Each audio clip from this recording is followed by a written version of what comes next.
ये दो एक तो बैठे हैं, दोनों में एक दूसरे में समाये हुए, वो कह रहे तेरी हैगी, वो कह रहे तेरी हैगी।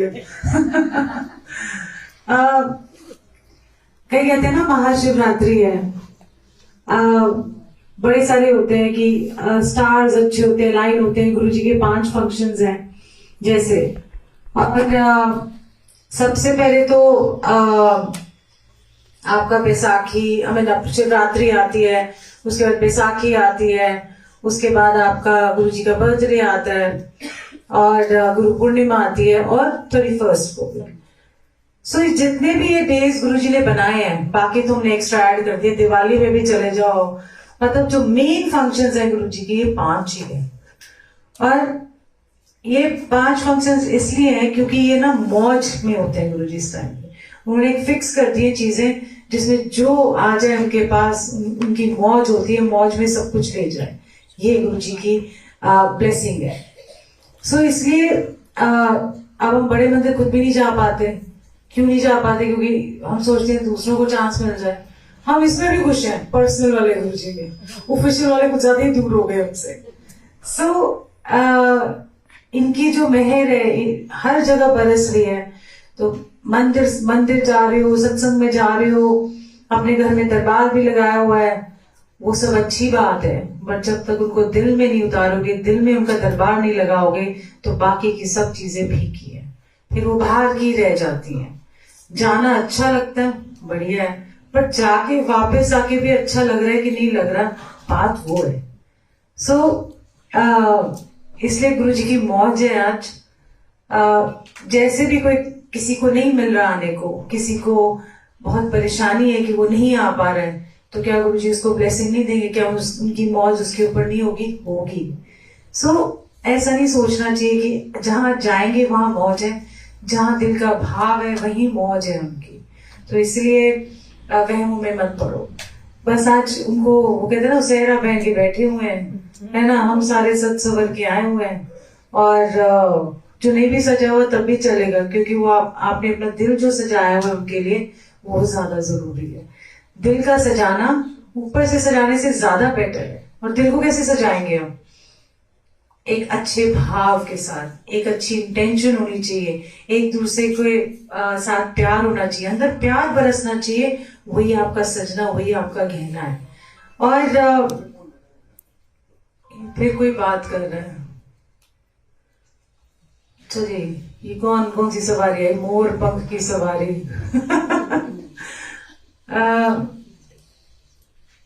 आइए ले आइए, रख दो। सो हमारी जो गुरुजी के साथ कनेक्शन है, आज है, पहले है, पता नहीं कब बरसों का है। तो मैं गुरुजी को ये कहती कि कितने सुंदर हो यार आप, है ना, और सारों को ना आज वैसे ही नूर चढ़ा हुआ है सबको। एक एक जना आया हुआ ना यहाँ पर, निहायत ही खूबसूरत लग रहा है ना, कोई टेढ़ा है, कोई मेढ़ा है, जैसा भी हो, सारे गुड्डे भी पान गए सारे। मतलब एक बात सच्ची बताऊं, जो गुरुजी के साथ रस है ना, वो दुनिया में कहीं नहीं है। मैं 2 दिन मैं घर ही नहीं आ रही थी, इतने दिन हो गए, तो मैं कल वापस आई, तो फिर मेरे को स्ट्रेस था कि मैं सत्संग पे जाना है, सत्संग पे जाना है। हाय गुरुजी, तबीयत ही ठीक नहीं लग रही मुझे। तो बस जी, सुबह उठे फिट, एकदम सेट करके, पुनः आ जाओ, और जब कपड़े पहने तो चमकू के सामने आ गए। सो और जब आए तो हाय, ऐसा लगा जैसे पता नहीं कितने दिनों बाद मिलन हुआ है। हालांकि आपके दिल में तो वो रहते हैं, बट एक चल के जाना, एक डेट पे जाना, कोई हंसता भी है कि क्या ये क्योंकि अब दुनियावी चीजों के साथ कंपैरिजन अब करते हैं जब, पर क्यों ना करें, क्योंकि हम तो इसी दुनिया के, बनाई भी उन्होंने ये दुनिया है। तो ऐसे लगता है जैसे जब हम गुरुजी को मिलने आते हैं यहाँ पर सत्संग में या बड़े मंदिर या कहीं भी, तो ऐसे लगता है हम डेट पे जा रहे हैं, या हम दोनों आपस में मिलने वाले। घर में तो वही हो जाता है ना, सिंपल तरीके से रहते हैं, पर जब आप स्पेशली कहीं जाते हो तो ऐसे लगता है जैसे मैं और तुम और मैं, बस और कोई नहीं। तो ये प्यार आपके अंदर जब गुरु के लिए आना शुरू होगा, तो आप जब भी कहीं जाओगे तो यही महसूस करोगे कि हाँ, आज पिया मिलन को जाना है। तो ऐसे ही सजो या ना सजो, पर अंदर का जो भाव है, जो अंदर से आपके होगा ना कि लॉन्गिंगनेस, एक तड़प है, वो जब आ जाएगी ना आपके अंदर, हाय फिर तो पूछो ही मत क्या नजारे दिखते हैं। मतलब दुनिया तो वही है, पर अंदर जो लड्डू फूट रहे होते हैं, अंदर जो एक कसक सी होती है कि गुरु जी को मिलने जा रहे हैं, अच्छा गुरु जी आएंगे, और मन में सोचना देखो इमेजिनेशन में भी कितना प्यार आ जाता है। मन में एक सोच लो, अच्छा गुरु जी ऐसी पैंट शर्ट में आ रहे है ना, गुरु जी ने ऐसे कैट्स पहने होंगे, अच्छा गुरु जी रोब्स में तो नहीं आएंगे, थोड़ा फनी लगेगा ना। तो जैसे आप भी जीन्स पहन के जा रहे हो तो आप इमेजिन कर रहे हो, इमेजिनेशन में कितना प्यार आ जाता है कि पोले पोले से आ रहे हैं, जैसे ये शर्ट और पैंट पहने हुए ना गुरु जी, ऐसे ही आ रहे हैं आपको लहराते हुए मिलने के लिए। और जब वो दूर से आ रहे हैं और हम उनके पास जा रहे हैं तो मुस्कुराहट और बढ़ती जाती है। तो जस्ट इमेजिन, इस इमेजिनेशन में कितना रस है, इस सोच में कितना रस है। तो आप अगर सोचोगे तो सोच में आएगा, नहीं होगा तो ठीक है गुरुजी, ठीक है गुरुजी, असी भी चल रहे हैं, हाँ ठीक है। मतलब पहले आपके अंदर इंथुजियाज्म नहीं है तो फिर आपको गुरु कैसे मिलेगा, आपको गुरु का प्यार कैसे मिलेगा, है ना। वो तो प्यार देते हैं और भरपूर दे रहे हैं, पर आपका दिल खुलना चाहिए, आपका दिल खोल के आपको रखना चाहिए। तो ऐसे इतने दिन से मेरी इतनी थकावट थी, तो मैं गुरुजी को कह रही थी, मैंने कहा मेरे से चले नहीं जा रहा गुरुजी, अब तो बस हो गई, अब तो सत्संग में बुला लो। और सच बता रही हूँ, जब थोड़ा सा सुनाई देती हूँ। सो जैसे अगर हम कैफे में जा रहे थे, बैठे थे, वैसे इतनी थक गई, मैंने कहा वहां से वहां तक चलना मेरे को मुश्किल हो गया था, क्योंकि रेस्ट ही नहीं मिला।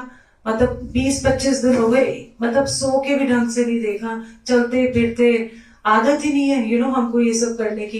तो जैसे कोई संकट आ जाए, वो भाई जी हम खिल ही जाए, फिर सारे गुरुजी की बातें करना, ये वो फलाना गुरुजी ऐसे गुरुजी वैसे, और फिर खिल जाना, फिर थोड़ी देर वो चले गए, फिर वैसे के वैसे। मैं कहा ये बड़ा अजीब सा किस्सा है। और जब मैं वापस अब आई हूँ और जब मैं आज सत्संग में आई हूँ तो मुझे लग रहा है हाँ अब मुझे ठंड पड़ी है कि हाँ मैं अपने घर आ गई, इन द सेंस की खुशी होती है, एक आपको भी चाहिए वो रस, है ना। आपको, ये मेरी दवाई है, सत्संग मेरी दवाई है, सत्संग मेरी दवाई है, और जो संगत है वो भी मेरी दवाई है। तो इसलिए सारी दवाइयां, जड़ी बूटियां ना, सबका मिश्रण चाहिए होता है, तभी बंदा ठीक रहता है। अदरवाइज आप सोचो घर में बैठे कुड़ रहे हो, किधर जाने को नहीं मिल रहा, कुछ है। तो आप ये देखो कि गुरुजी ने कैसे प्यार से आपको बाहर निकाल के अच्छी खासी दवाई दी है, आपसी प्यार दिया है, गुरु का प्यार दिया है। तो इसलिए गुरुजी को बस मैं ये कहना चाहती हूँ कि थैंक यू गुरुजी। अगर आप हमारे जीवन में नहीं आए होते तो शायद हमें जीवन का मतलब नहीं पता होता। थैंक यू गुरुजी कि हम सबके अंदर इतना प्यार आपने भर दिया कि अब हम वो बांट सकते हैं, वो प्यार। जहां जहां कमी होती है किसी के जीवन में, आप हमको वहां वहां भेज देते हो, है ना, कि ये सब उनकी कृपा है। थैंक यू गुरुजी कि हमें संवारने के लिए, थैंक यू गुरुजी कि आपने हमें संभाल के रखा हुआ है। थैंक यू गुरुजी कि आपका ये जो अल्लड़पन, ये जो प्यार, ये जो नटखटपन है, ये हमारे जीवन में एक रस लेके आया है। थैंक यू गुरुजी कि आपने इतनी दयालुता दिखाई कि हमारे जैसे जीव, हमारे जैसे जिसको कहते हैं, जो हमें पता ही नहीं हमारे क्या कर्म है, हमें ये एक्सेप्ट करना सिखाया कि जीवन जीने के लिए होता है, मरने के लिए नहीं होता। जीवन अगर सुख का नाम है तो जीवन दुख का भी नाम है, ये समझाने के लिए भी शुक्राना गुरुजी। थैंक यू गुरुजी कि आप हमारे अंग संग रहते हैं और हमें महसूस भी होते हैं, उसका भी शुक्राना गुरुजी। क्योंकि अगर आप महसूस ना होते तो शायद हमारी जो जीवन है वो निरस सा बीत जाता। थैंक यू गुरुजी कि जो रोम रोम में हमने कभी सोचा था कि भक्ति क्या होती है, रोम रोम में जैसे बसते हैं भगवान, उससे रूबरू कराने के लिए थैंक यू गुरुजी। आपका इतना इतना शुक्राना कि इस ब्रह्मांड को चलाते हुए, इस दुनिया में पूरी दुनिया चलाते हुए, ब्रह्मांड को चलाते हुए हम जैसों को अपनाया, एक छोटे से जीव को अपनाया, उसके लिए थैंक यू गुरुजी। हमारे गुण और अवगुण जितने भी, हमें ये नहीं पता था कि हमारे गुण क्या है, अवगुण क्या है, पर उससे रूबरू कराने के लिए थैंक यू गुरुजी, ताकि हम अपने आप को सुधार सके। थैंक यू गुरुजी कि हमारे जैसे जीवों को एक दिशा देने के लिए, एक पाथ देने के लिए, जीवन जीने के लिए, चाहे हम कैसे भी बिजी हो, कुछ भी हो, पर हमें उस चीज से निकाल के अपने चरणों में लगाने के लिए thank you Guru ji. Thank you इतना प्यार बरसाने के लिए, थैंक यू इतना कॉन्फिडेंस देने के लिए, थैंक यू गुरु जी इतनी रिस्पेक्ट देने के लिए, थैंक यू गुरु जी कि आपने हमारे जीवन के अंदर ये जो लहर बह लगाई हुई है प्यार की, हर संगत के अंदर जो लहर बह रहे आपके प्यार की, उसका शुक्राना गुरु जी। शुक्राना गुरु जी कि हम जैसे संगत में बैठते हैं और जैसे एक दूसरे को देखते हैं, उस खिलखिलाने के लिए भी शुक्राना गुरु जी। शुक्राना गुरु जी आपने जो मुस्कुराहट हमारे चेहरों पे दी है, दुख के बावजूद अगर मुस्कुराहट है तो ये आपकी ब्लेसिंग और आपकी ग्रेस, आपकी मेहर के अलावा कुछ नहीं है। इसी को मेहर कहते हैं मेरे सदगुरु।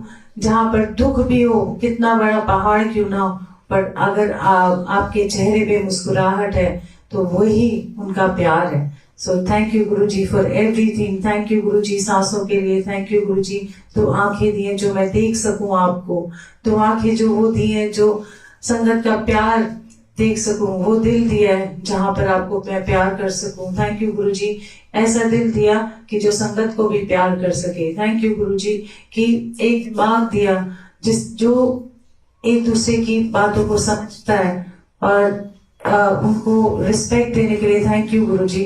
थैंक यू गुरु जी हर चीज, हर लम्हे के लिए, हर मोमेंट के लिए, कितना भी जीवन में आना जाना लगा रहा, जीवन मरण जैसे भी हुआ, हिम्मत देने के लिए थैंक यू गुरु जी, हमें संवारने के लिए थैंक यू गुरु जी। बहुत बहुत सारा प्यार सारी संगत की तरफ से गुरु जी। ऐसे ही हमें जोड़े रखना अपने साथ, ऐसे ही हमें भरपूर प्यार देते रहना और हम भी एक दूसरे को प्यार देते हुए आगे जीवन में चलते रहे। तो happy Shivratri to all of you, और ढेर सारा प्यार, ढेर सारी मुस्कुराहट और चकदे फट्टे, बहुत सारा कॉन्फिडेंस, जीवन में हार नहीं माननी, चाहे कुछ भी हो, टांगे दर्द हो चलेगा, पीठ दर्द हो चलेगा, बट दिल के अंदर कभी कोई दर्द ना हो आपके। बस यही गुरु जी से अरदास है कि कोई अकेलापन भी महसूस ना कर सके। यही गुरु जी का प्यार है कि आपको कभी अकेले नहीं होने देंगे। सो जय गुरु जी। On that note happy Shivratri. लंगर खाओ फिर बस नाचेंगे, ज्यादा नहीं सत्संग करें। आज हम मौज वाला दिन है, ठीक है, आज नाचेंगे। टूटी हो टांग, में तो खुद ही नहीं चल रही थी, तो मैंने कहा आज तो नाच के अपने आप को सेट कर लेना है। जो प्यार उनका दिया हुआ है वही करते हैं। सो मौज करें आज खूब नाचेंगे, फटाफट लंगर खा लो। पता नहीं लंगर आपने देना शुरू किया है? लंगर दो, सबको बांटो, फिर लगाओ म्यूजिक। और लाठी मैं ही लगाती हूँ आज ना, बस प्यार करो गुरु जी से, और कुछ नहीं करना आपने, कुछ नहीं, ना रोना धोना ना कोई कुछ भी, बस आज मुस्कुराओ और बोलो ले वो अच्छी फिल्मी सॉन्ग ही लगा देंगे आज। मेरे को दे दे, मैं गाना लगाऊंगा। मैं नहीं गा रही, मेरे को